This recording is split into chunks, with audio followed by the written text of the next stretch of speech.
واشهد ان لا اله الا الله وحده لا شريك له واشهد ان محمدا عبده ورسوله اما بعد بسم الله الرحمن الرحيم يا ايها الذين امنوا اتقوا الله حق تقاته ولا تموتن الا وانتم مسلمون يا ايها الناس اتقوا ربكم الذي خلقكم من نفس واحده وخلق منها زوجها وبث منهما رجالا كثيرا ونساء واتقوا الله الذي تساءلون به والأرحام إن الله كان عليكم رقيبا يا أيها الذين آمنوا اتقوا الله وقولوا قولا سديدا يصلح لكم أعمالكم ويغفر لكم ذنوبكم ومن يطع الله ورسوله فقد فاز فوزا عظيما أعوذ بالله من الشيطان الرجيم من كان يريد حرث الآخرة نزد له في حرثه ومن كان يريد حرث الدنيا نؤته منها وما له في الآخرة من نصیب. حضرات علماء کرام، محترم بزرگوں، نوجوان بھائیوں، پیارے بچوں، پردہ نشین ماں اور بہنوں،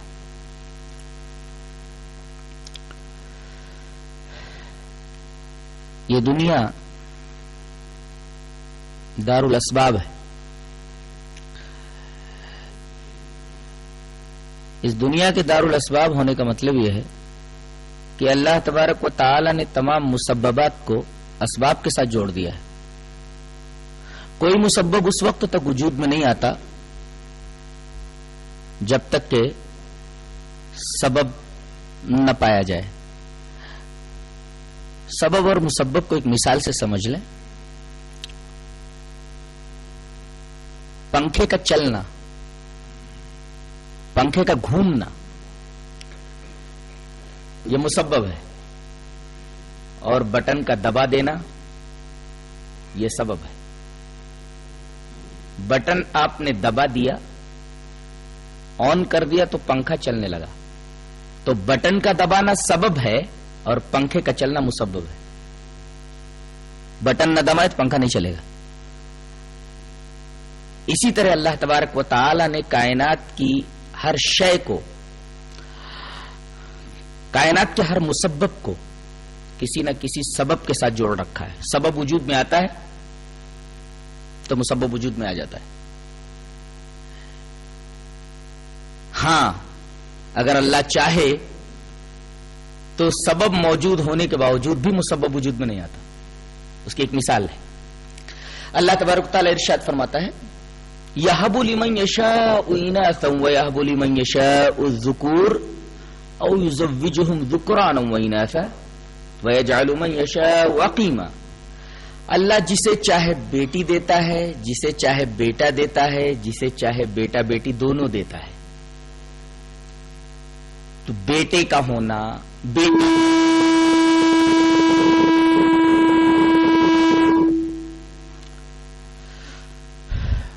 بیٹی کا ہونا، بیٹے کا ہونا، یا بیٹا بیٹی دونوں کا ہونا، یہ مسبب ہے. اس کا سبب کیا ہے؟ شوہر اور بیوی کا ملنا. اگر کوئی آدمی یہ کہے کہ میں شادی نہیں کروں گا اور بچہ پیدا ہو جائے گا، ایسا آدمی جاہل ہے. ابن تیمیہ رحمۃ اللہ علیہ نے فرمایا کہ ایسا آدمی جاہل ہے جو یہ کہے کہ میں شادی نہیں کروں گا میرا بچہ ہو جائے گا. اس لیے کہ بچے کا وجود مسبب ہے اور اس کا سبب شادی ہے اور میاں بیوی کا ملنا ہے. لیکن میاں بیوی ملیں، سبب موجود ہے، لیکن اللہ تبارک و تعالی اس کے باوجود نہ بیٹا دیتا ہے نہ بیٹی دیتا ہے، اولاد ہی عطا نہیں کرتا. سبب پایا گیا لیکن مسبب نہیں پایا گیا. تو کبھی کبھی ایسا ہوتا ہے کہ سبب تو پایا جاتا مگر مسبب وجود میں نہیں آتا. اس میں اللہ تبارک و تعالیٰ کی کوئی نہ کوئی حکمت پوشیدہ ہوتی ہے. اور ان اسباب کے پیچھے سے اللہ تبارک و تعالیٰ اپنی قدرت کے کرشمہ سازیاں دکھاتا ہے.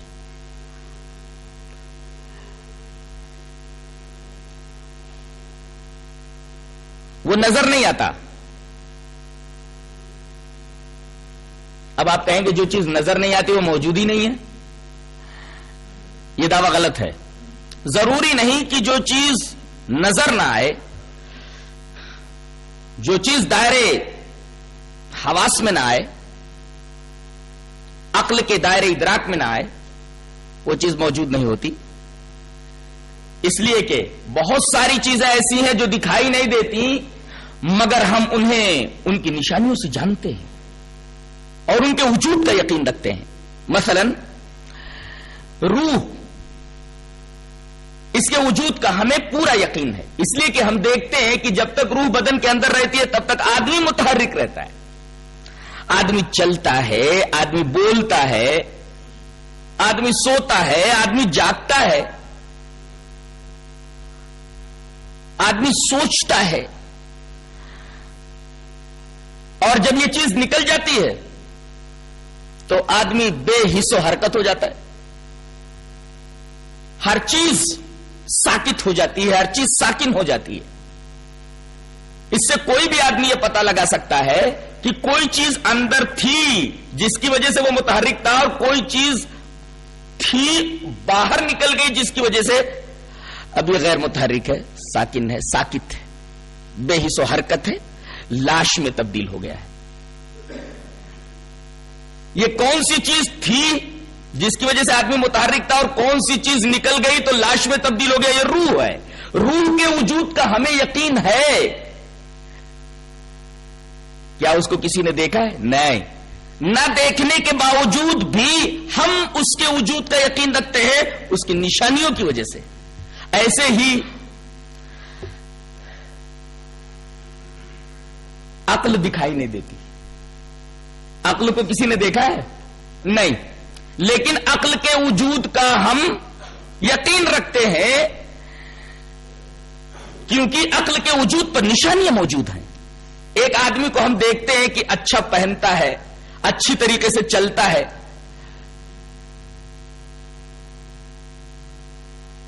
اچھی بات چیت کرتا ہے، تو ہم یہ کہتے ہیں کہ اس کے پاس عقل ہے. لیکن ایک آدمی کو دیکھتے ہیں کہ وہ نہ تو اچھے کپڑے پہنتا ہے، نہ اچھی طریقے سے بات کرتا ہے، اول فول بکتا ہے، احمقانہ حرکتیں کرتا ہے، تو ہم یہ فیصلہ کر دیتے ہیں کہ یہ آدمی بے عقل ہے. حالانکہ ہم نے عقل کو دیکھا نہیں ہوتا ہے، لیکن ہم نشانیوں سے یہ فیصلہ کر دیتے ہیں. نشانیوں کی موجودگی میں ہم یہ یقین رکھتے ہیں کہ اس آدمی کے پاس عقل ہے اور وہ آدمی عقل سے عاری ہے. ایسے ہی اللہ تبارک و تعالی دکھائی نہیں دیتا، اسباب کے پردے میں سے اپنی قدرت کے کرشمے دکھلاتا ہے.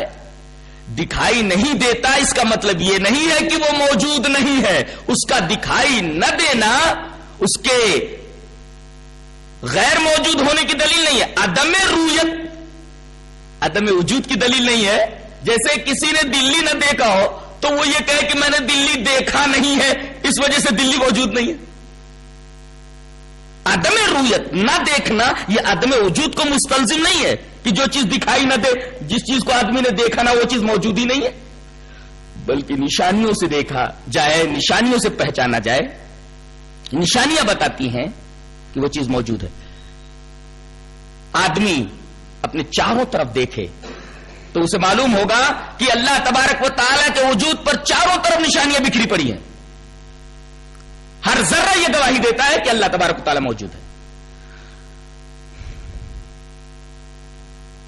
کسی شاعر نے بہت اچھا کہا ہے، کہتا ہے حوادثات جہاں میں خدا کو دیکھ لیا.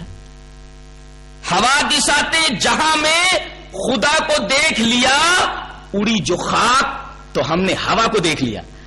ہوا کو کسی نے دیکھا ہے؟ نہیں. لیکن جب مٹی اڑتی ہے، خاک اڑتی ہے فضا میں، تو خاک کی خاصیت کیا ہے؟ پستی. زمین پر رہتی ہے مٹی. خاک کے ذرات کا فضا میں بلند ہونا اس بات کی دلیل ہے کہ پست چیز کو بلندی کی طرف لے جانے والی چیز وہاں موجود ہے، اگرچہ نظر نہیں آ رہی ہے. اور بلندی کی طرف لے جانے والی چیز، فضا میں بکھرانے والی چیز کون سی ہے؟ ہوا. حوادثات جہاں میں خدا کو دیکھ لیا، اڑی جو خاک تو ہم نے ہوا کو دیکھ لیا. جیسے جب دھول اڑتی ہے تو ہم یقین کر لیتے ہیں کہ دھول کے اڑنے کا سبب ہوا ہے، ایسے ہی کائنات کی موجودگی، کائنات کے اندر ایک قانون کا ہونا، کائنات کے اندر نظم و ضبط کا ہونا، یہ ساری نشانیاں بتاتی ہیں کہ اس کائنات کا کوئی خالق ہے، کوئی مدبر ہے، کوئی متصرف ہے. جو انکار کرے وہ بے عقل ہے. تو اللہ کے وجود پر بے شمار نشانیاں بکھری پڑی ہیں، اگرچہ وہ دکھائی نہیں دیتا. ہاں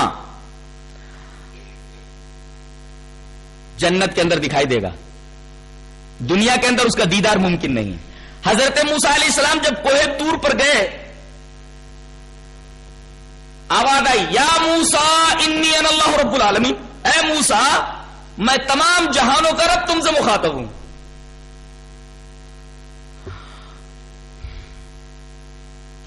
موسیٰ علیہ السلام نے تھوڑی دیر تک بات چیت کی، کلام کو طویل کر دیا. اس کے بعد مچل گئے، کہنے لگے کہ اللہ میں تجھے دیکھنا چاہتا ہوں، تو اپنے آپ کو مجھے دکھا دے. ربی ارنی انظر الیک، اے میرے رب تو مجھے خود کو دکھا. انظر الیک، میں تجھے دیکھنا چاہتا ہوں. قال لن ترانی، اللہ تبارک تعالیٰ نے فرمایا تم مجھے ہرگز نہیں دیکھ سکتے. تمہیں وہ آنکھیں ہی عطا نہیں کی گئی ہیں دنیا کے اندر کہ تم میرا دیدار کر سکو. تمہارے آنکھوں کی بینائی میرے دیدار کی متحمل نہیں ہو سکتی. دنیا میں تم مجھے نہیں دیکھ سکتے. تم مجھے کیا دیکھو گے؟ میں اپنی یہ تجلی اس پہاڑ کے اوپر ڈالتا ہوں، اگر یہ پہاڑ اپنی جگہ ٹھہر جائے تو تم مجھے دیکھ لو گے. اللہ تبارک و تعالیٰ نے رویت کو محال پر موقوف کیا کہ نہ یہ پہاڑ اپنی جگہ پر رہے گا میری تجلی کے ظہور کے بعد، نہ تم دیکھ پاؤ گے. فَإِنِ اسْتَقَرَّ مَكَانَهُ فَسَوْفَ تَرَانِي، اللہ تبارک و تعالیٰ نے اپنی رویت کو استقرار جبل کے اوپر موقوف کیا کہ اگر یہ پہاڑ اپنی جگہ ٹھہر جائے تو تم مجھے دیکھ لو گے. اور جب اللہ تبارک و تعالیٰ نے اپنی تجلی اس پہاڑ کے اوپر ڈالی تو پہاڑ ریزہ ریزہ ہو گیا اور حضرت موسیٰ علیہ السلام بے ہوش ہو کر کے گر پڑے. تو دنیا میں تو دیدار الہی ممکن نہیں ہے. اسی طریقے سے حدیث عائشہ بھی موجود ہے، وعن عائشہ رضی اللہ تعالی عنہ قالت من حدثك ان محمد راى ربه فقد كذب وهو يقول لا تدركه الابصار ومن حدثك انه يعلم الغيب فقد كذب وهو يقول لا يعلم الغيب الا الله، رواه البخاری فی کتاب التوحید. حضرت عائشہ رضی اللہ تعالی عنہ فرماتی ہے تم سے اگر کوئی یہ کہے کہ نبی نے محمد صلی اللہ علیہ وسلم نے اپنی آنکھوں سے اللہ کا دیدار کیا ہے، سر کی آنکھوں سے، تو وہ جھوٹ بولتا ہے. اس لیے کہ دنیا میں موت سے پہلے دیدار الہی ممکن نہیں ہے. موسیٰ علیہ السلام نے مطالبہ تو کیا لیکن مطالبہ پورا نہیں کیا گیا. ہاں قیامت کے دن جنت میں جانے کے بعد جنت کی سب سے بڑی نعمت کی اس سے بڑی نعمت کوئی ہوگی ہی نہیں، وہ دیدار الہی ہوگی. اللہ تبارک و تعالیٰ کے دیدار کے بعد جنت کی ہر نعمت ہیچ معلوم ہونے لگے گی، ہیچ لگے گی. اندازہ لگائیے وہ کیسا ہوگا. ہر مومن کے دل میں یہ آرزو ہوگی، یہ تمنا ہوگی کہ اس کائنات کو اتنا حسین بنانے والا کتنا جمیل ہوگا، کیسا ہوگا، کہ اس کو دیکھنے کے بعد جنت کی وہ نعمتیں جن کے بارے میں اللہ تبارک و تعالیٰ نے ارشاد فرمایا کہ فَلَا تَعْلَمُ النَّفْسُ مَا أُخْفِيَ لَهُم مِّن قُرَّةِ أَعْيُنٍ جَزَاءً بِمَا كَانُوا يَعْمَلُونَ، کہ کسی نفس کو یہ علم نہیں ہے کہ اللہ تبارک و تعالیٰ نے جنت میں جنتیوں کی آنکھوں کی ٹھنڈک کے لیے کیا کیا چیزیں، کیا کیا نعمتیں تیار کر رکھی ہیں. اتنی عظیم نعمتیں ہیچ لگنے لگے دیدار الہی کے سامنے تو اندازہ لگائیے کہ اللہ تبارک و تعالیٰ کے جمال کا عالم کیا ہوگا. لیکن وہاں بھی ادراک نہیں ہو سکتا، نظر ہوگی. ادراک کا مطلب کیا ہوتا ہے؟ پوری طریقے سے دیکھ لینا. لیکن پوری طریقے سے وہاں بھی نہیں دیکھ پائیں گے، ہم نظر کریں گے. نظر کا مطلب آنکھ سے دیکھنا. جیسے ہم 14ویں رات کے چاند کو دیکھتے ہیں، کیسا نظر آتا ہے؟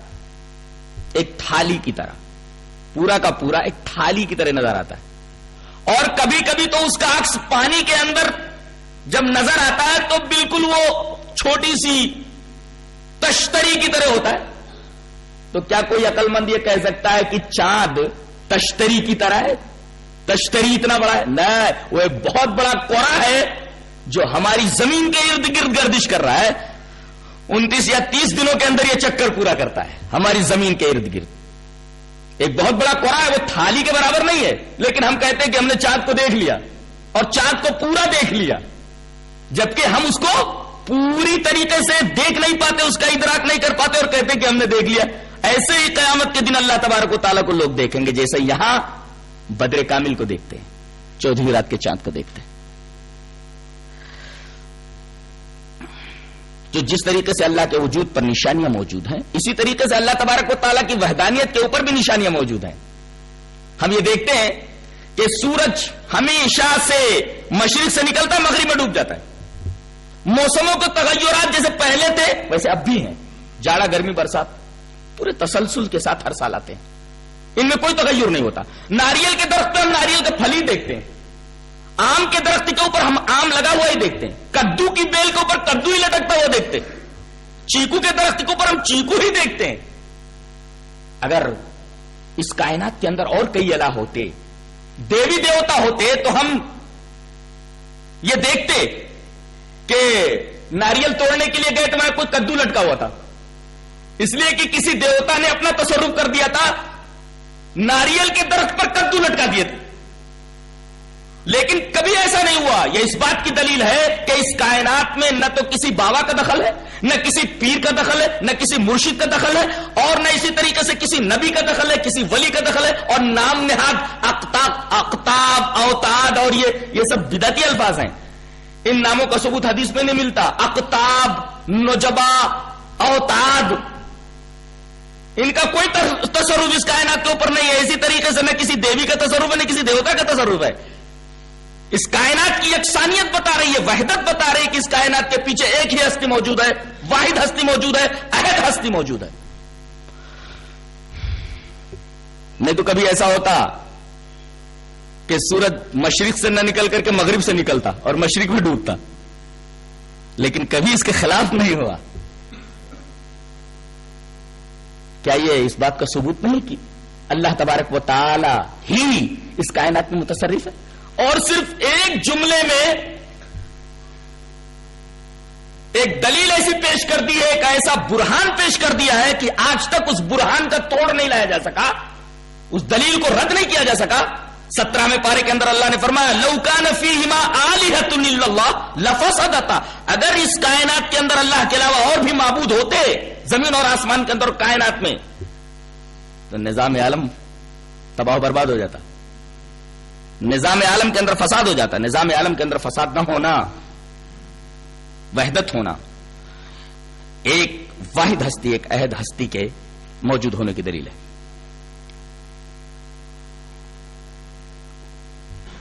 ثابت یہ ہوا کہ تمام مسببات کو اللہ نے اسباب کے ساتھ جوڑ دیا ہے.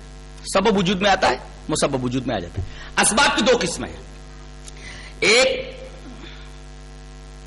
سبب ظاہری ہوتا ہے، کچھ اسباب ظاہری ہیں، جیسے دولت، پیسہ، عہدہ، ڈگری، منصب،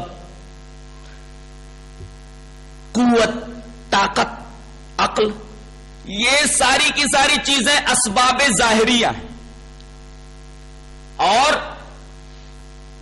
ایک ہوتا ہے سبب باطنی، جیسے ایمان، توکل. یہ ساری چیزیں اسباب باطنیہ. اسباب ظاہریہ یعنی دولت، عہدہ، عقل، محنت، ان سے زندگی کا بننا ضروری نہیں ہے.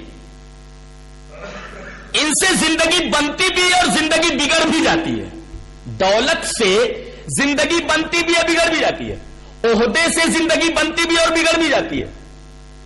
اللہ تعالی نے قارون کو دولت دی تھی، زندگی بنی کی بگڑ گئی. دولت ملنے کے بعد قارون کی زندگی بگڑ گئی، اسے زمین کے اندر دھسا دیا گیا. دولت ہونے کے باوجود اس کی زندگی بگڑ گئی. حامان کو اللہ تبارک و تعالی نے وزارت دی تھی، فرعون کا وزیر تھا، وزارت بہت بڑا عہدہ ہے. اس عہدے کے ملنے کے بعد حامان کی زندگی بگڑی یا بنی؟ بگڑ گئی، اس کی زندگی خراب ہو گئی. اور وہی وزارت حضرت یوسف کو ملتی ہے، حضرت یوسف علیہ السلام کی زندگی بن گئی. حضرت اسماعیل علیہ السلام جہاں ایڑیا رگڑتے ہیں زمین پھٹتی ہے اور زمزم کا کنواں نکل آتا ہے. آج تک حاجی لوگ سیراب ہو رہے ہیں تقریباً 4000 سال سے، اس لیے کہ حضرت ابراہیم علیہ السلام کی دعا کہ اے اللہ میری ہی ذریت میں سے ایک نبی کو پیدا کرنا. اس نبی سے مراد جناب محمد رسول اللہ صلی اللہ علیہ وسلم ہے.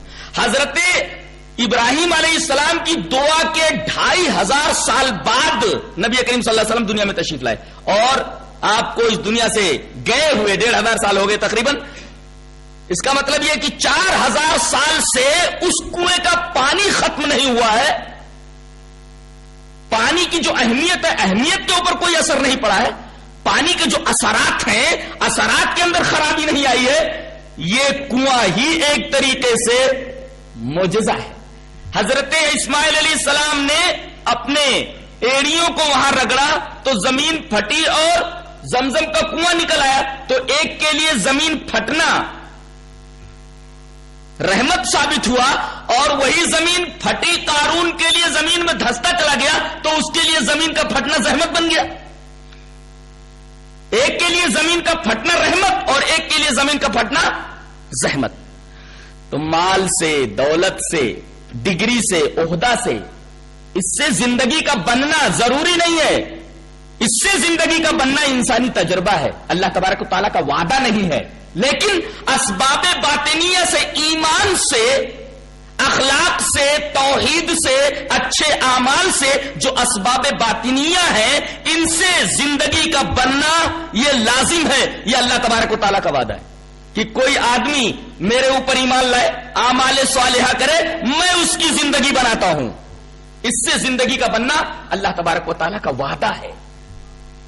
پیسے سے، دولت سے زندگی کا بننا یہ انسانی تجربہ ہے، اللہ کا وعدہ نہیں. لیکن اسباب باطنیہ یعنی ایمان سے اور اعمال صالحہ سے زندگی کا بننا یہ اللہ تبارک و تعالیٰ کا وعدہ ہے. جیسے میں نے خطبہ مسنونہ کے بعد آیت کریمہ پڑھی سورہ شورى کی، اس کے اندر اللہ نے فرمایا من کان یرید حرث الآخرۃ نزد له فی حرثہ ومن کان یرید حرث الدنیا نؤتہ منها وما له فی الآخرۃ من نصیب. جو آدمی آخرت کی کھیتی چاہتا ہے تو ہم اس کو بڑھاتے رہتے ہیں. اللہ اکبر، غور کیجئے. جو آخرت کی کھیتی چاہتا ہے ہم بڑھاتے رہتے ہیں. من کان یرید حرث الآخرۃ نزد له فی حرثہ، جو آدمی آخرت کی کھیتی کرتا ہے، آخرت کی کھیتی کا ارادہ کرتا ہے تو ہم اس کی کھیتی کے اندر اضافہ کرتے رہتے ہیں. اور ومن کان یرید حرث الدنیا نؤتہ منها، تو جو آدمی دنیا کی کھیتی چاہتا ہے تو ہم اتنا دیتے ہیں جتنا ہم چاہتے ہیں، اور آخرت میں اس کا کوئی حصہ نہیں. یہ آیت کریمہ بتا رہی ہے کہ دین بقدر محنت ہے اور دنیا بقدر قسمت ہے.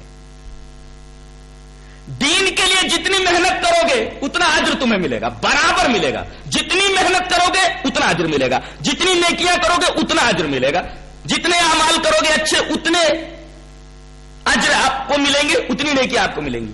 لیکن دنیا جتنا چاہو گے تو دنیا اتنی نہیں ملے گی، اللہ جتنا چاہے گا اتنا دے گا. تو دین بقدر محنت ہے، جتنی محنت کرو گے دین ملے گا. اور دنیا بقدر قسمت ہے، دنیا کے اندر کتنی بھی محنت کر ڈالو اتنا ہی ملے گا جتنا اللہ تبارک تعالیٰ دینا چاہے گا. اس کی دلیل یہ آیت کریمہ بھی ہے. ایک اور آیت کریمہ بھی ہے جو سورہ بنی اسرائیل کے اندر ہے. اللہ تبارک تعالیٰ نے ارشاد فرمایا من کان یرید العاجلۃ عجلنا له فیہا ما نشاء لمن نرید ثم جعلنا له جہنم یصلاها مذموما مدحورا.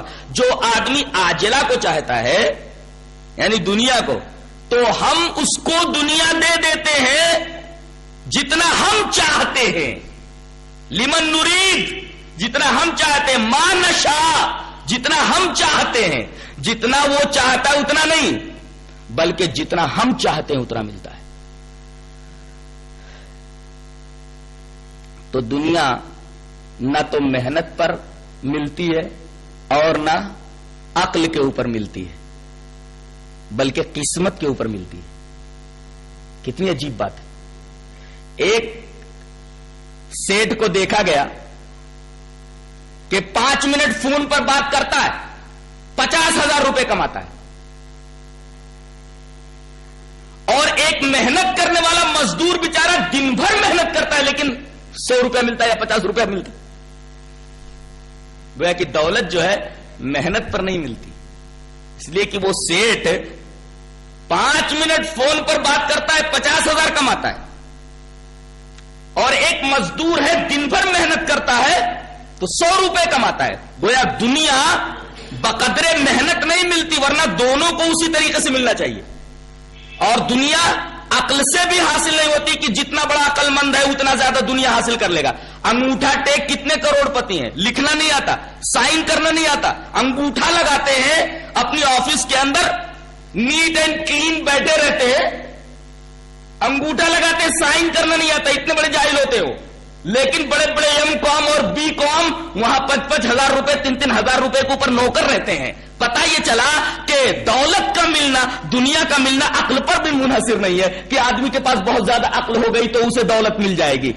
نہ محنت کے اوپر منحصر ہے کہ آدمی بہت زیادہ محنت کرے تو اسے دولت مل جائے گی. دن بھر ایک لیبر محنت کرتا ہے، ایک مزدور محنت کرتا ہے لیکن 100 روپے پاتا ہے، لیکن ایک سیٹ 5 منٹ فون کے اوپر گفتگو کرتا 50,000 روپے کماتا ہے. کیا ثابت ہوا؟ کہ دنیا محنت پر نہیں ملتی، دنیا عقل کے اوپر نہیں ملتی، دنیا بقدر قسمت ملتی ہے جتنا اللہ چاہتا ہے. ہاں، دین کے بارے میں اللہ نے فرما دیا کہ دین کے اوپر جتنی محنت کرو گے محنت کے مطابق ہم تمہیں اجر دیں گے. یہ اللہ کا وعدہ ہے. تمام آیتیں دیکھ ڈالی آپ. عجیب بات تو یہ ہے کہ جو چیز بقدر محنت مل رہی ہے اس کے اوپر محنت نہیں ہو رہی ہے، اور جو چیز بقدر قسمت مل رہی ہے اس کے اوپر بہت زیادہ محنت ہو رہی ہے. اللہ کہہ رہا ہے کہ اگر تمہاری قسمت میں نے 100 روپیہ لکھ دیا ہے دن میں تو 100 روپے سے زیادہ کسی طریقے سے نہیں کما سکتے. 100 روپیہ ہی تمہیں ملے گا. یہ بات اچھی طرح ذہن نشین کر لو. چاہے ایک کاروبار نہیں 10 کاروبار لگا لو، جتنا ہم چاہیں گے اتنا ہی ملے گا. اس کی ایک مثال میں نے کہیں پڑھی تھی کہ ایک ٹانکی ہے، ٹانکی کے اندر پانی بھرا ہوا ہے. اب چاہے ایک ٹوٹی لگا لو تو جتنا ٹانکی میں پانی ہے اتنا ہی آپ کو ملے گا، یا 10 ٹوٹیاں لگا لو تو اتنا ہی پانی ملے گا. پانی ٹانکی میں بھرا ہوا ہے، اب اتنا ہی پانی آپ کو حاصل ہوگا جتنا ٹانکی میں ہے. چاہے ایک ٹوٹی لگا لو اتنا ہی پانی ملے گا جو ٹانکی میں ہے، چاہے 10 ٹوٹی لگا لو اتنا ہی ملے گا پانی جتنا کہ ٹانکی میں ہے. ایسے ہی اللہ تعالیٰ نے جتنا قسمت میں رزق لکھ دیا ہے اتنا ہی آپ کو ملنے والا. چاہے ایک کاروبار نہیں 10 کاروبار لگا لو. کتنے لوگ ہیں جو کاروبار لگاتے ہیں، بڑی بڑی کمپنیاں قائم کرتے ہیں لیکن کمپنیاں نہیں چل پاتی، ڈوب جاتے ہیں. اس لیے کہ اللہ تبارک و تعالیٰ نہیں دینا چاہ رہا، قسمت میں نہیں ہے. کمپنیاں کروڑوں روپے خرچ کرنے کے بعد ڈوب جاتی ہیں اور آدمی فٹ پاتھ کے اوپر آ جاتا ہے. یہ واقعات بھی بتاتے ہیں اور قرآن کی آیت کریمہ بتا رہی ہے، اس طریقے کی تمام آیتیں بتاتی ہیں کہ دنیا بقدر قسمت ملتی ہے، محنت نہیں، عقل کے اوپر نہیں.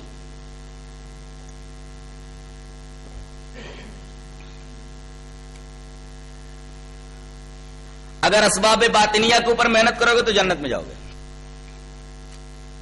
اگر اسباب باطنیہ سے منہ موڑ کر کے ایمان اور عمل صالح سے روح گردہ ہو کر کے اعراض کر کے اگر تم صرف دنیا کے اندر ہی لگے رہو گے تو اللہ فرماتا ہے کہ دنیا تو ہم جتنا چاہیں گے اتنا دیں گے اس کی محنت کے مطابق نہیں، لیکن وما لہ فی الآخرۃ من نصیب، آخرت میں تو اس کا کوئی حصہ نہیں، صرف جہنم ہے. اور آپ کو سن کر عجیب لگے گا کہ ایک جنت کی آواز ہے اور ایک جہنم کی آواز ہے. جنت کی آواز کیا ہے؟ جنت کی آواز ہے لے، جنت کی آواز ہے لے، اور جہنم کی آواز ہے دے. اللہ تبارک و تعالی نے سورہ قاف کے اندر ارشاد فرمایا کہ ہم، حدیث میں ہے کہ اللہ تعالیٰ نے جنت کو بھی بھرنے کا وعدہ کیا اور جہنم کو بھی بھرنے کا وعدہ کیا، اور اللہ اپنے وعدے کی خلاف ورزی نہیں کرے گا. جنت کو بھی بھرے گا اور جہنم کو بھی بھرے گا. جہنمی سب جہنم میں چلے جائیں گے. اللہ پوچھے گا وَيَوْمَ نَقُولُ لِجَهَنَّمَ هَلِ امْتَلَأْتِ وَتَقُولُ هَلْ مِن مَّزِيدٍ. اس دن ہم جہنم سے پوچھیں گے ارے تجھ سے میں نے بھرنے کا وعدہ کیا تھا تجھے، کیا تو بھر گئی؟ تقول تو بولے گی هَلْ مِن مَّزِيدٍ، کیا کوئی اور بھی ہے؟ دے، اور ڈالے گا اللہ. بھر گئی، بولے دے، اور ڈال دیا اٹھا، دے، یعنی برابر وہ دے دے پکارتی رہے گی، لا لا لا، دے دے دے، اس کا پیٹ نہیں بھرے گا. جہنم کی آواز صرف اور صرف دے. آج یہی آوازیں ہر آدمی نکال رہا ہے. یہ آواز ہر آدمی کی زبان سے نکل رہی ہے. ایک آفیسر ہے، نگاہیں بچا کر کے بولتا ہے دے،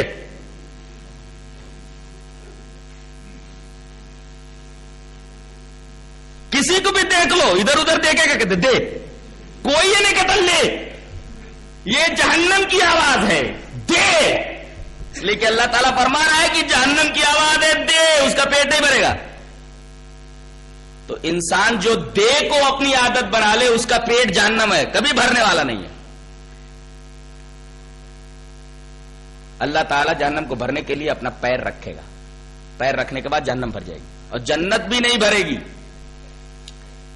لیکن جنت کا عالم دوسرا ہے. اللہ تبارک و تعالیٰ وہاں مخلوق کو دوسری پیدا کر کے جنت میں بسا دے گا، اس طرح جنت بھر جائے گی. تو قرآن حکیم کہتا ہے کہ جہنم کی آواز ہے دے. جنت کی آواز کیا ہے وہ دیکھو. اللہ تبارک و تعالیٰ فرماتا ہے لہم فیہا ما یشاؤون، جنت کے اندر وہ جو چاہیں گے وہ سب انہیں ملے گا. لہم فیہا ما یشاؤون، جنت میں جو یہ چاہیں گے سب ملے گا. ولدینا مزید، اور بھی ہماری طرف سے زیادہ ہے. لے اللہ، بس کافی ہے، لے، بس کافی ہو گیا ہے میرے معبود، لے. میرے معبود کیا کروں گا، لے. بندہ کہے گا بس، اللہ پاک فرمائے گا لے. تو جنت کی آواز ہے ولدینا مزید، اور جہنم کی آواز ہے حل من مزید. یہ قرآن نے بتایا، یاد رکھو. جہنم کی آواز ہے حل من مزید، دے، اور جنت کی آواز ہے ولدینا مزید، لے. تو جو آدمی دیتا ہے وہ سمجھو جنت کی راہ پر چل رہا ہے. جو لیتا ہے برابر لینے کی عادت ڈال رکھی ہے وہ در حقیقت جہنم کی آواز بلند کر رہا ہے، جہنم کے راستے پر چل رہا ہے. یہ آواز تو جہنم کی ہے. اسی وجہ سے نبی کریم صلی اللہ علیہ وسلم نے فرمایا کہ اوپر کا ہاتھ نیچے کے ہاتھ سے بہتر ہے. اوپر کا ہاتھ کیا مطلب ہے؟ ایسے یہ ہاتھ دینے والا ہے اور نچلا ہاتھ لینے والا ہے. نبی نے فرمایا یہ اوپر والا ہاتھ نیچے والے ہاتھ سے بہتر ہے. کیوں نہ ہو کہ اوپر والا ہاتھ دیتا ہے، نیچے والا ہاتھ لیتا ہے. ایک جنت کا کام کر رہا ہے، ایک جہنم کا کام کر رہا ہے. ایک جنت کی آواز لگا رہا ہے، ایک جہنم کی آواز لگا رہا ہے.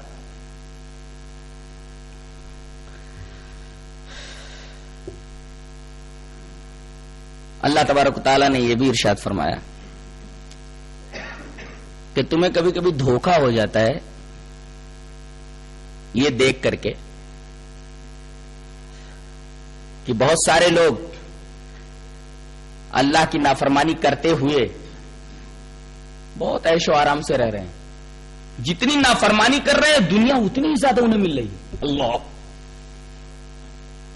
آیت کریمہ نے اس کی وجہ بتائی ہے، اس کا انجام بتایا، اور حدیث پاک میں اس آیت کریمہ کی شرح آئی ہے. پہلے وہ آیت کریمہ پڑھتا ہوں، اس کے بعد جو حدیث پاک ہے اس کی شرح میں وہ پیش کرتا ہوں. آیت کریمہ یوں ہے فَلَمَّا نَسُوا مَا ذُكِّرُوا بِهِ فَتَحْنَا عَلَيْهِمْ أَبْوَابَ كُلِّ شَيْءٍ حَتَّى إِذَا فَرِحُوا بِمَا أُوتُوا أَخَذْنَاهُمْ بَغْتَةً فَإِذَا هُمْ مُبْلِسُونَ. جس چیز کے یاد کرنے کا انہیں حکم دیا گیا تھا جب وہ بھول گئے تو ہم نے ان کے اوپر ہر چیز کے دروازے کھول دیے، اور جب جو انہیں دیا گیا اس پر اترانے لگے تو اچانک ہم نے ان کو پکڑ لیا، تو حیران رہ گئے. یہ آیت کریمہ ہے. اس کی شرح مسند احمد کے اندر آئی ہے حضرت عقبہ ابن عامر سے. روایت اس طرح ہے وعن عقبہ ابن عامر رضی اللہ تعالی عنہ قال قال رسول اللہ صلی اللہ علیہ وسلم اذا رأيت اللہ یعطی من العبد من الدنیا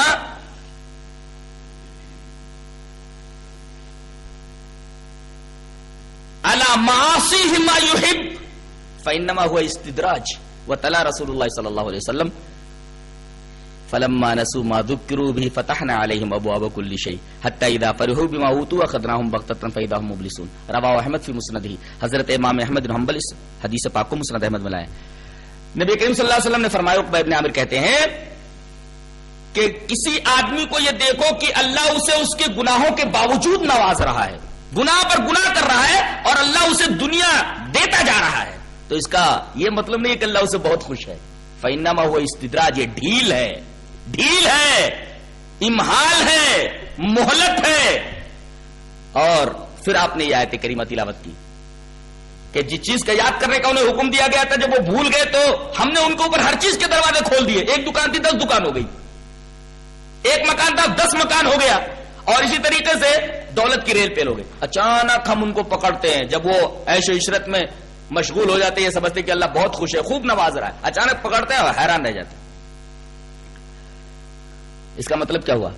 اللہ کبھی لے کر آزماتا ہے، کبھی دے کر آزماتا ہے، کبھی لے کر آزماتا ہے، کبھی دے کر آزماتا ہے. کسی کو دیکھو کہ اللہ نے اس سے کوئی چیز لے لی ہے، پریشان حال ہے، تو اس کا یہ مطلب نہیں اللہ اس سے ناراض ہے. اور کسی کو دے دیا ہے، عیش و عشرت میں مشغول ہے، تو اس کا یہ مطلب نہیں کہ وہ عیش و عشرت میں اس وجہ سے مشغول ہے کہ اللہ اس سے خوش ہے. نہیں، کبھی اللہ لے کر آزماتا ہے، کبھی دے کر آزماتا ہے. اس آیت کریمہ میں بتایا گیا کہ ہم کبھی دے کر آزماتے ہیں، اور جب پکڑتے ہیں تو اس کا حال خراب ہو جاتا ہے، اس چوہے کی طرح.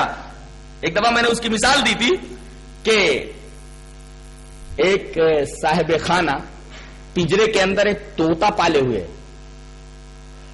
اس طوطے کو طرح طرح کی نعمتیں دیتا ہے، چیکو دیتا ہے، انار دیتا ہے، مرچیں دیتا ہے، گلاب جامن دیتا ہے، طرح طرح کی نعمتیں پنجرے کے اندر دیتا ہے. تو طوطے کو صاحب خانہ گھر والا جو یہ نعمتیں دے رہا ہے کس جذبے کے ساتھ دے رہا ہے؟ دل کی خوشی کے ساتھ دے رہا ہے. اچھا، اسی گھر میں ایک چوہا ہے جو ناک میں دم کیے ہوئے چیزیں کہیں بھی رکھ دو جا کر کے خراب کر دیتا ہے. اب صاحب خانہ کیا کرتا ہے؟ ایک پنجرا لاتا ہے. دیکھو، طوطا بھی پنجرے میں، چوہے کے لیے بھی ایک پنجرا لا رہا ہے صاحب خانہ، اور پھر اس کا شٹر اٹھا کر کے اس کے اندر نعمتیں ڈال دیتا ہے، جیسے طوطے کے پنجرے کا شٹر اٹھا کر کے نعمتیں ڈال دی گئی ہیں اور وہ اس سے مستفید ہو رہا ہے. اب چوہے دانی کے اندر شٹر اٹھا کر کے جو نعمتیں ڈال دی گئی ہیں، اب چوہا آتا ہے، اس کے بعد دیکھتا آہا کیا نعمتیں ہیں. اب اس کے اندر وہ گھستا ہے، گھستے ہی فوراً شٹر گرتا ہے اور دیکھتا کہ اب بھاگنے کا راستہ مسدود ہو گیا ہے. حیران و پریشان ہو جاتا ہے، یہ کیا ہوا؟ یہاں تو نعمتیں رکھی ہوئی تھی، کھانے کے لیے میں آیا تھا، یہ کیا ہوا؟ اب تو بھاگنے کا راستہ ہی بند ہو گیا ہے. اب بچے پنجرے کو اٹھاتے ہیں، باہر جا کر کے دے ایسی مار لگاتے ہیں، مار ہی ڈالتے ہیں. تو دیکھو، طوطے کو جو نعمتیں پنجرے میں دی جا رہی ہیں دل کی خوشی کے ساتھ صاحب خانہ کے، اور چوہے کے پنجرے کے اندر وہی نعمتیں رکھی گئی ہیں دل کی نارضامندی کے ساتھ. تو کہیں ایسا تو نہیں کہ آدمی کو نعمتیں دی گئی ہیں اس چوہے کی طرح کہ پنجرے کے اندر نعمتیں رکھ دی گئی ہیں. بہت سارے لوگوں کو اللہ اس طرح نعمتیں دیتا ہے دل کی نارضامندی کے ساتھ. اللہ تبارک و تعالی اسے تباہ کرنے کے لیے یہ نعمتیں دیتا ہے، اس لیے کہ وہ نعمتیں چوہے کی تباہی کا سبب بن گئی ہیں. چوہا گھسا کہ شٹر گر گیا، یہ نعمتیں اس کی تباہی کا سبب بن گئی. اور بالکل وہی انداز، فَأَخَذْنَاهُمْ بَغْتَةً، اچانک ہم ان کو پکڑتے تو حیران رہ جاتے. شٹر چوہے دانی کا اچانک گرتا ہے اور چوہا حیران و پریشان ہو جاتا ہے، یہ کیا ہوا؟ اور اس کے بعد اس کو مار ڈالا جاتا ہے، ختم کر دیا جاتا ہے.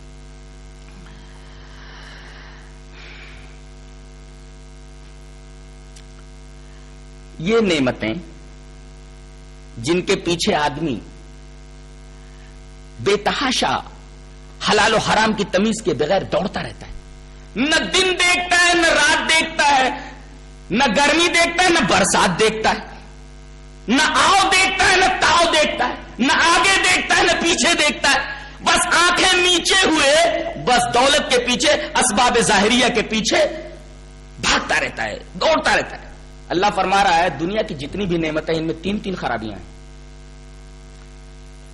جن نعمتوں کے پیچھے تم دوڑ رہے ہو، بھاگ رہے ہو، رات دن ایک کیے ہوئے ہو، ارے میرے بندو، اللہ فرما رہا ہے میرے بندو، دنیا کی ہر نعمت کے اندر 3 خرابیاں. ایک خرابی ہو تو چلنے والی ہو، 3 خرابیاں ہیں. کائے کو مگز ماری کر رہا ہے؟ پہلی خرابی یہ ہے کہ کوالٹی صحیح نہیں ہے. دوسری خرابی ہے کہ کوانٹٹی صحیح نہیں ہے. تیسری خرابی ہے کہ ہمیشہ تیرے ساتھ رہنے والی نہیں ہے. کاہے کو اس کے پیچھے اپنا وقت برباد کر رہا ہے. دنیا میں آدمی کتنا بھی کما لے, کتنی بھی دولت اسے مل جائے, تمنا اور کی باقی رہتی ہے. حل من مزید کا جو جذبہ ہے وہ باقی رہتا ہے.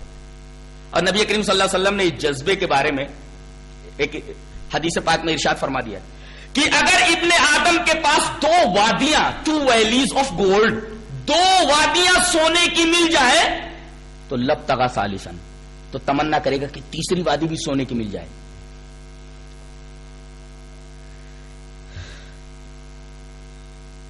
حالانکہ دنیا کے بارے میں قناعت کرنا چاہیے, دنیا کے بارے میں قناعت اور آخرت کے بارے میں حرص. جی دنیا کے بارے میں قناعت اور آخرت کے بارے میں حرص. سعدی نے بڑی اچھی بات کہی ہے, کہتا ہے گلستہ میں, رودے تنگ بیک نانتے ہی پر گردت. رودا مانے اتڑی, اتڑی انٹسٹائن. رودے تنگ بیک نانتے ہی پر گردت, نعمت روئے زمین پر نہ کنت دیدے تن, کہ خالی اتڑی ایک روٹی سے بھر جاتی ہے اور لالچی کی آنکھ کو پوری دنیا کی نعمت مل کر کے نہیں بھر سکتی. لہذا دنیا کے بارے میں قناعت اختیار کرو. دنیا کی ہر نعمت کے اندر 3 خرابیاں ہیں. کتنے بھی بڑے آدمی ہو جاؤ, ساری چیزیں تمہاری تمنا کے مطابق نہیں مل سکتی. ایک آرزو پوری نہیں ہوئی کہ دوسری آرزو سر اٹھائے کھڑی رہتی ہے. ایک تمنا پوری نہیں ہوئی کہ دوسری تمنا سر اٹھائے کھڑی رہتی ہے. غالب نے بالکل صحیح کہا ہے, کہتا ہے ہزاروں خواہشیں ایسی کہ ہر خواہش پہ دم نکلے. ایک بیوی ہے, دوسری بیوی ہو جائے, دوسری آگے سے تیسری بھی ہو جائے, تیسری آگے چاہے تو چوتھی ہو جائے. ہاں دیکھ رہے ہیں, بیٹے کی شادی ہو جائے, ہاں ہو گئی. لڑکی کی شادی بھی ہو جانی چاہیے, اچھا ٹھیک ہے. اب لڑکے کے بچے پیدا ہو گئے تو اب پوتے کی شادی ہو جانی چاہیے. بچے کو ڈگری مل گئی, کوئی پوسٹ ملنا چاہیے. بڑا ہو گیا ہے, کوئی دکان کرنی چاہیے, اس کو کوئی ذریعہ آمدنی ہونی چاہیے. اللہ اکبر. تمناؤں کا ایک لمبا سلسلہ ہے, یہ سلسلہ کبھی ختم نہیں ہوتا.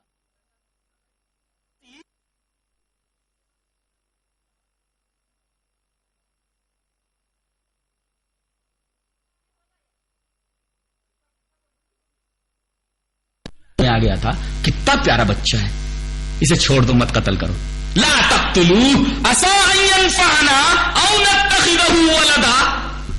ارے اسے قتل مت کرو, کتنا پیارا بچہ ہے, شاید یہ ہمارے لیے نفع بخشو یا ہم اسے اپنا بیٹا بنا لیں. اللہ اکبر. کہتا تھا نا ربکم الاعلی, بیوی کو ایک بیٹا دینے پر قادر نہیں تھا. یہ اس بات کی دلیل ہے کہ اس کا بھی ایک رب ہے, اس کا بھی ایک رب ہے, یعنی اللہ تبارک و تعالی جو بیٹا دیتا ہے اور بیٹی دیتا ہے, اور جسے چاہتا ہے بیٹا بیٹی دونوں نہیں دیتا, عقیم بنا دیتا ہے, باج بنا دیتا ہے, محروم رکھتا ہے اولاد سے.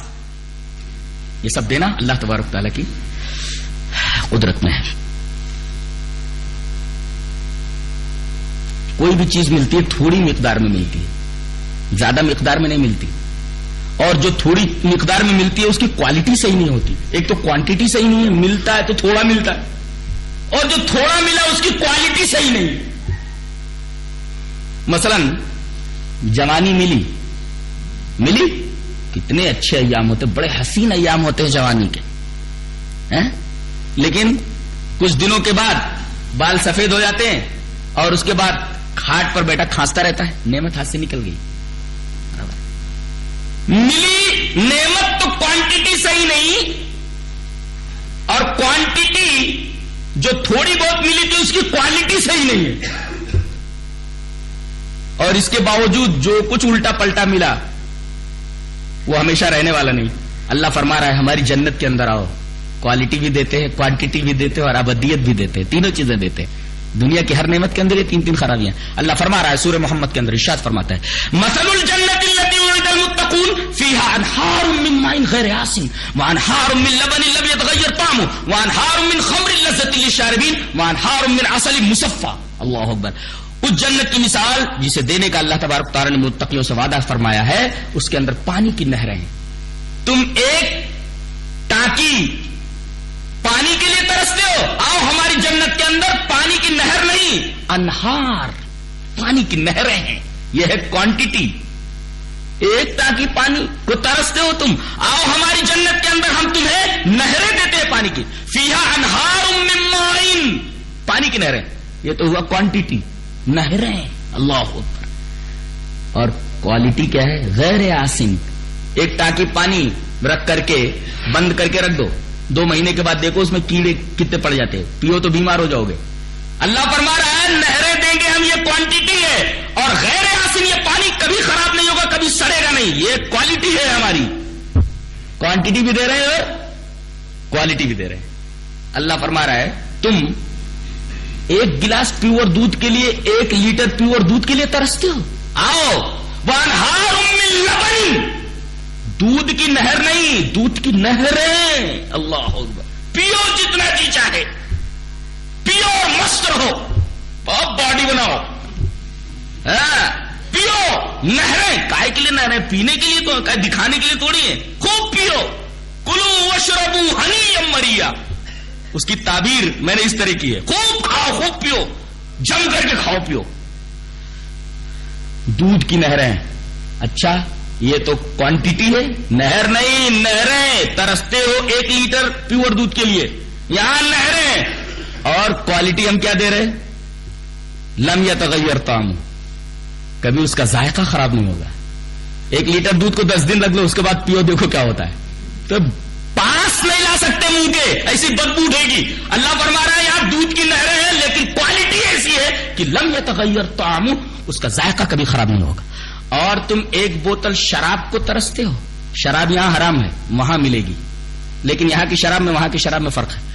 جگر نے بڑی عجیب بات کہی ہے, کہتا ہے کہ یہ جناب شیخ کا فلسفہ کچھ عجب ہے سارے جہان سے. بعد میں بیچارے ایمان لے آئے تھے, سنا ہے, شرابی تھے جگر صاحب مراد آبادی. کہتے ہیں یہ جناب شیخ کا فلسفہ کچھ عجب ہے سارے جہان سے. جو وہاں پیو تو حلال ہے, جو یہاں پیو تو حرام ہے. یہ جناب شیخ کا فلسفہ کچھ عجب ہے سارے جہان سے, جو وہاں پیو تو حلال ہے, جو یہاں پیو تو حرام ہے. شراب وہاں بھی ملے گی, شراب یہاں بھی ہے, لیکن یہاں پیو تو حرام ہے, وہاں پیو تو اللہ فرما رہا ہے حلال ہے. جناب شیخ کا یہ فلسفہ سمجھ میں نہیں آیا, بولتا ہے. ارے بھائی فلسفہ کیوں سمجھ میں آئے تمہارے, تم نے تو قرآن پڑھا نہیں. دنیا کی شراب میں اور آخرت کی شراب میں فرق ہے, اس لیے کہ یہاں کی شراب میں سر درد ہوتا ہے, وہاں کی شراب میں لا یصدعون عنہا, سر درد سرگرانی نہیں ہوگی. اور یہاں جب پیتے ہو تو تھوڑی دیر منہ بناتے ہو, پینے والا ہی جانے کیسا کیسا منہ بناتا ہے, کڑوی لگتی ہوگی نہیں, تبھی تو منہ بناتا ہے. تو پہلے تو منہ بناتا ہے, کہتے ہیں منہ بناتا ہے اس وجہ سے کہ کڑوی لگتی ہے, تو کائے کو پیتا ہے. میں نے پوچھا کائے کو پیتا ہے؟ مرنے کے لیے پیتا ہے, منہ بناتا ہے اور کڑوا کڑوا لگتا ہے. بولتے نہیں, پینے کے بعد جو سرور آتا ہے, ارے اس میں بہت مزہ ہوتا ہے. اس وجہ سے اس کڑواہٹ کو تھوڑا سا اس سرور کی خاطر جو بعد میں چڑھتا ہے گوارا کر لیا جاتا ہے.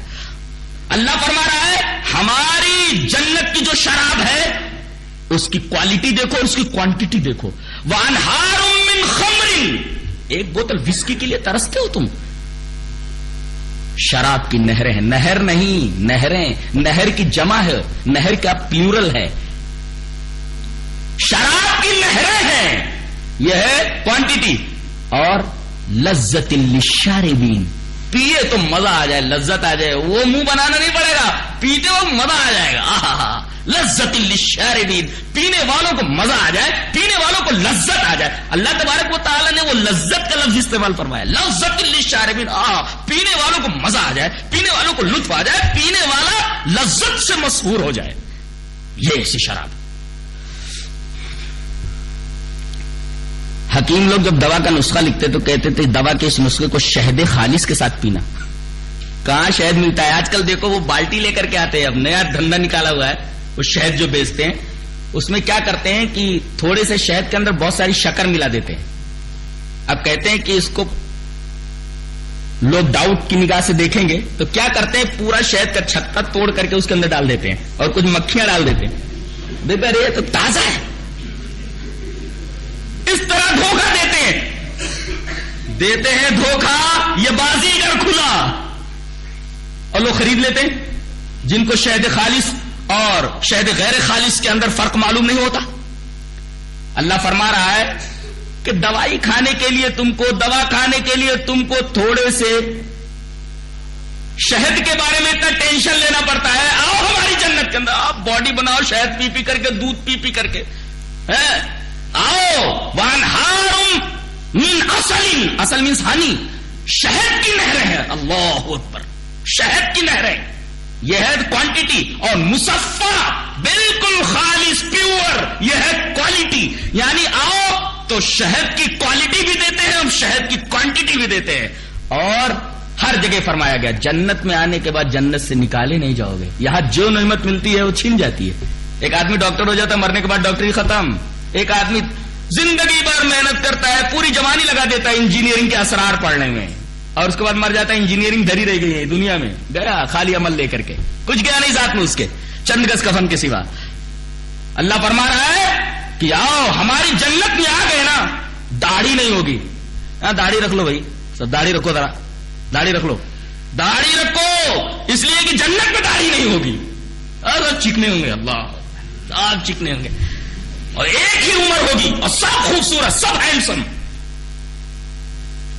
جن نعمتوں کا دنیا میں آدمی نے تصور نہیں کیا ہوگا وہ ساری نعمتیں وہاں موجود، اور کبھی وہاں سے نکالے نہیں جاؤ گے. ماں کی رفیع ابدا، اس کے اندر ہمیشہ ٹھہرنے والے رہو گے، کبھی وہاں سے نکالے نہیں جاؤ گے. اللہ اکبر. نہ تو جوانی کے چھن جانے کا ڈر، نہ جوانی کے لمحات کے گزر جانے کا ڈر، نہ تو نعمتوں کے چھن جانے کا ڈر، نہ جنت سے نکالے جانے کا ڈر. کیا مستی ہوگی، کیا رہنا ہوگا، کیا جینا ہوگا. اللہ اکبر. اللہ فرما رہا ہے جن نعمتوں کے پیچھے تم پڑے ہوئے ہو، ان نعمتوں کے اندر تین تین خرابیاں ہیں. ہماری جنت حاصل کر لو، جو نعمت ملے گی یہ تینوں خرابیاں نہیں ہوں گی، تین تین خوبیاں ہوں گی. وہاں کوالٹی ہوگی، کوانٹٹی ہوگی، اور ابدیت ہوگی، کبھی ختم نہیں ہوگی. اب یہ جنت کیسے ملے گی؟ جنت کیسے ملے گی؟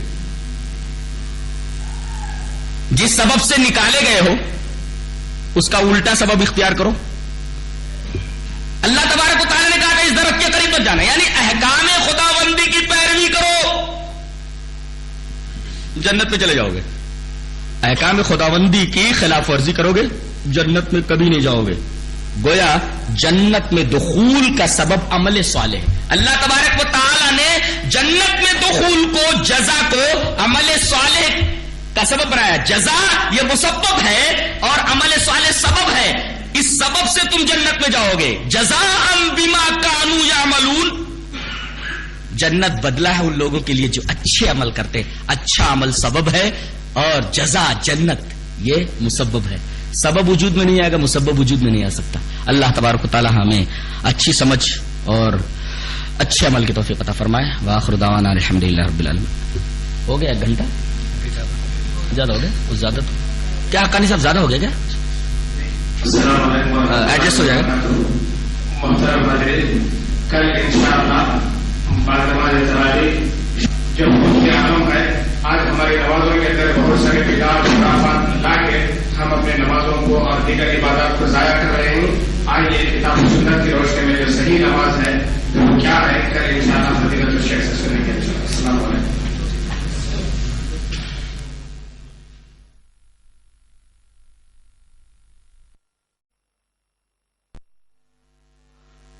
واشهد ان لا اله الا الله وحده لا شريك له واشهد ان محمدا عبده ورسوله. اما بعد، بسم الله الرحمن الرحيم. يا ايها الذين امنوا اتقوا الله حق تقاته ولا تموتن الا وانتم مسلمون. يا ايها الناس اتقوا ربكم الذي خلقكم من نفس واحده وخلق منها زوجها وبث منهما رجالا كثيرا ونساء واتقوا الله الذي تساءلون به والأرحام إن الله كان عليكم رقيبا. يا أيها الذين آمنوا اتقوا الله وقولوا قولا سديدا يصلح لكم أعمالكم ويغفر لكم ذنوبكم ومن يطع الله ورسوله فقد فاز فوزا عظيما. أعوذ بالله من الشيطان الرجيم. من كان يريد حرث الآخرة نزد له في حرثه ومن كان يريد حرث الدنيا نؤته منها وما له في الآخرة من نصيب. حضرات علماء کرام، محترم بزرگوں، نوجوان بھائیوں، پیارے بچوں، پردہ نشین ماں اور بہنوں،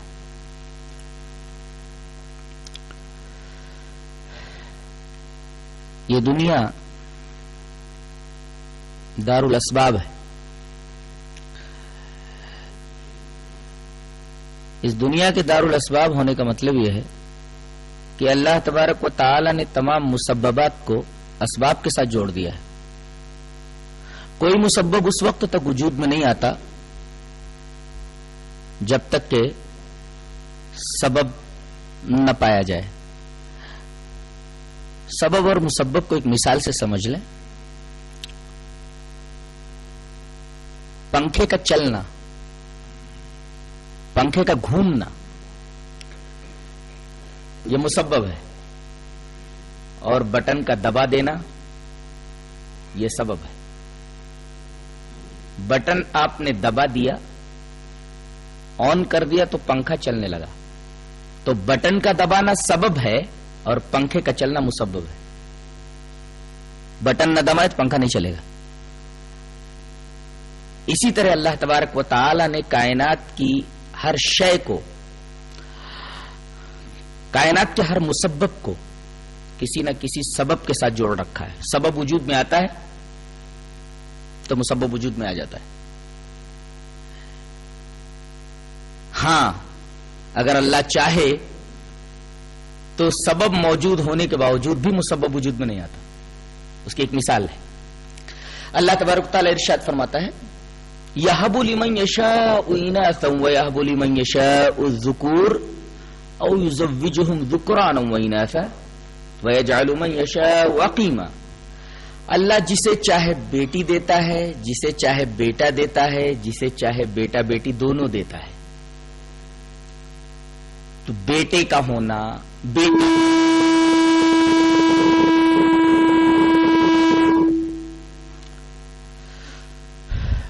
بیٹی کا ہونا، بیٹے کا ہونا یا بیٹا بیٹی دونوں کا ہونا یہ مسبب ہے. اس کا سبب کیا ہے؟ شوہر اور بیوی کا ملنا. اگر کوئی آدمی یہ کہے کہ میں شادی نہیں کروں گا اور بچہ پیدا ہو جائے گا، ایسا آدمی جاہل ہے. ابن تیمیہ رحمۃ اللہ علیہ نے فرمایا کہ ایسا آدمی جاہل ہے جو یہ کہے کہ میں شادی نہیں کروں گا میرا بچہ ہو جائے گا. اس لیے کہ بچے کا وجود مسبب ہے اور اس کا سبب شادی ہے اور میاں بیوی کا ملنا ہے. لیکن میاں بیوی ملیں، سبب موجود ہے، لیکن اللہ تبارک و تعالی اس کے باوجود نہ بیٹا دیتا ہے نہ بیٹی دیتا ہے، اولاد ہی عطا نہیں کرتا. سبب پایا گیا لیکن مسبب نہیں پایا گیا. تو کبھی کبھی ایسا ہوتا ہے کہ سبب تو پایا جاتا مگر مسبب وجود میں نہیں آتا. اس میں اللہ تبارک و تعالی کی کوئی نہ کوئی حکمت پوشیدہ ہوتی ہے.